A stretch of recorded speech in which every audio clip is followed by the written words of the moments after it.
Hey guys, this is Brokerchooser.com and this is the video on how to open an account with Swissquote. If you go to swissquote.ch, and this is where the homepage where you end up. So let's just go again. Yeah. And if you want to open an account, you should go to the open an account link. Now you have here four options. You have the trading, the forex, the savings, and the e-private banking. And if you want to trade with stocks, if you want to do some trades on ETF, buy some funds, maybe buy some futures or options or warrants or even bonds, then trading is your account. If you're gonna go for FX trading, you should open a separate eForex account. For saving, which is mostly funds, but also some other projects, and the specific Swiss investment account, you go with savings. And if you have, if you're a private, you could be a private client, you can go to the e-private banking. Now, most likely, you're gonna go with a trading account, and this is what I'm gonna show you now. First, it's asked whether you have a Swissquote banking account. If you're already a Swissquote client, of course, then they're just gonna ask for your password. Otherwise, you go, no, I don't have a Swissquote account yet. Good. Guys, I'm gonna fill here now a couple of dummy data just to show you how it is.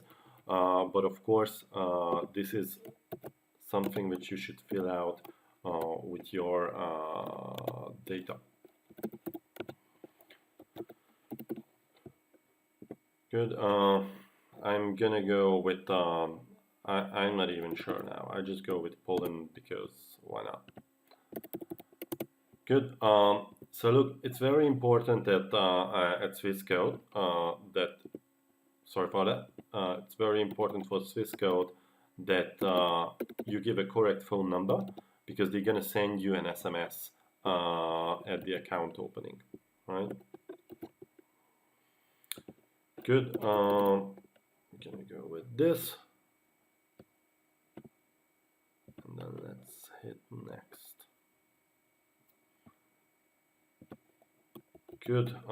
Still going with dummy data. And I'm gonna go with Warsaw. I'm not Polish, by the way. I'm just really using dummy data. Okay. Marshal status. This is something which is also asked. And then you're asked whether you hold a leadership position within a company. And the tricky answer here is yes, you confirm that you do not hold, right? Then you give your profession. Let's say I'm an analyst, because why not? And it's Brokerchooser, the company. Good. Now, after that, there's a couple of questions on your planned investment, how much you would like to invest. Do you have an important public function? And then it's asked about of whether you are the beneficial owner of the account or not. Most likely you are, but if you're not, then you should hit no. And the next part is about whether you're a non-US person or a US person. It's very hard generally for a US person to open an account in Europe. In some cases it is possible, but I assume you're not a US person, then you go that you are not a US person. And let's go next. And after that, there comes tons of questions about your investment situation and investment knowledge. What is the breakdown of your wealth?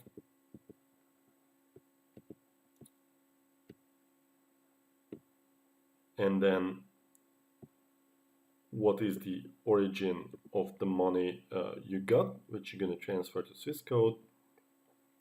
Actually, I'm not sure whether these are asked for regulatory reasons or whether these are asked for profiling reasons.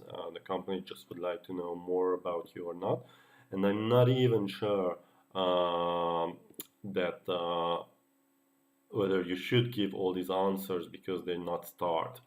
When I opened the account, I gave them answers, so why not? But I think it's really up to you. So They're also asking like what will be your use of account. It's going to be saving or trading. Which are your primary uses from all the uses quoted. So it's a really deep questionnaire. If you don't want to answer, try to go without answering. I'm pretty sure it's going to say whether you want it or not. Then you hit open an account, which I'm not going to do now. Well, what happens after that? You get an email saying that thanks for joining Swissquote. You get an SMS with basically a password, and you will be able to download a contract. I'm going to show you roughly how a contract looks like. Of course, I'm not going to show you in details because they are my personal data. But you get a PDF document which is roughly 13 pages long, and it has an introduction at first, and then you get two parts which is the same. The first one is marked with an A, and if we go further down, the next one is with a B. And what you need to do is basically you print out this document, sign the B part, you date it, and you send this to Swissquote with either a copy of your identification. Basically, you take a picture or a photocopy of your passport or your ID, and then either you let a bank in your country identify your ID, or, which is easier, sounds a bit complicated, but it's a very easy process.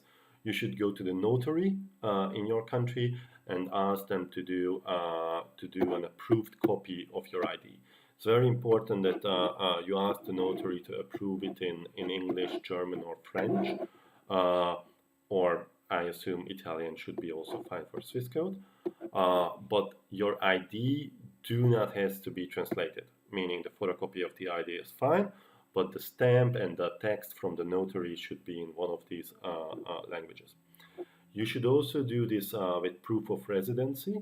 You can try to send your home bill, whether it's an electricity bill or it's a landline telephone. The problem is that if you're in not one of the main language countries, e.g. if you're from Poland, obviously Swissquote not going to be able to understand what kind of bill it is, and that could result in a stance when they're calling you. Okay, so you get this document, you print this document, sign the B form, you go to the notary and ask them an approved photocopy of your ID, and you just simply send this to Swissquote to the address which they are giving to you. And additionally, you should also keep this contract, because on one side it's also your contract. The second part here is where they detail the account number where you should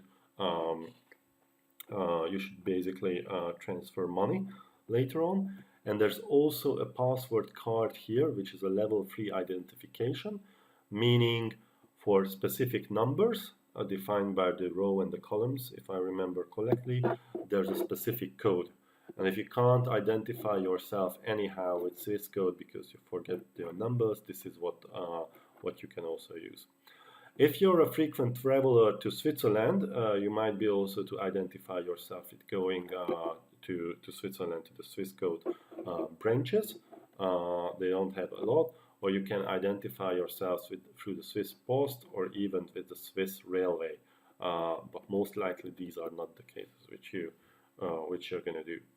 All right, so this is what you need to know, and good luck with an opening account with Swissquote.